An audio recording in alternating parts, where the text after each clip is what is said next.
Khawar but بڑا عجیب آدمی، ہر بات کو جوڑتا ہے اسلامی حکومت سے۔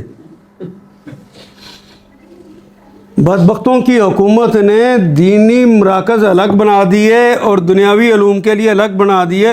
محمد رسول اللہ نے تو یہ نہیں سکھایا تھا۔ ہمارے ائمہ جابر ابن حیان ہوں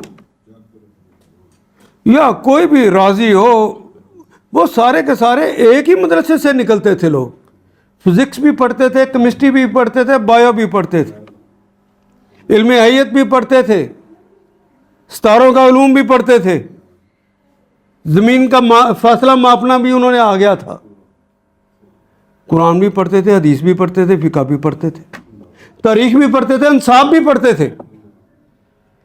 وہ ابتدائی تعلیم کے اندر تو قرآن و سنت سب نے پڑھنے ہیں، پھر اگلی جو تعلیم ہوتی ہے جسے ہم ثانویہ کے بعد کی تعلیم کہتے ہیں، اس کے اندر اس کی اسپیشلائزیشن شروع ہو جاتی ہے۔ اسپیشلائزیشن یہ ہوتی ہے کہ اس کو کیمیا سے محبت زیادہ ہے، اس کا دماغ ادھر چلتا ہے، اس کا میتھ کی طرف چلتا ہے، اس کا زبانوں کی طرف چلتا ہے، جس طرف اس کا رجحان چلتا ہے، پھر آگے کلاسیں اس کو وہ پڑھائی جائیں۔ لیکن بنیادی طور پہ میٹرک تک کا جو علم ہے وہ قرآن، حدیث اور فقہ کا ہونا چاہیے اس کے پاس۔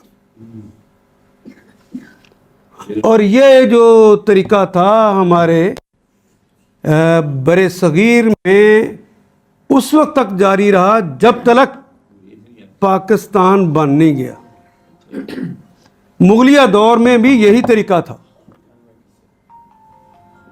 یہی طریقہ تھا۔ یہ تو پاکستان بننے کے بعد کالے گوروں نے یہ حرکت کی ہے، کالے انگریزوں نے۔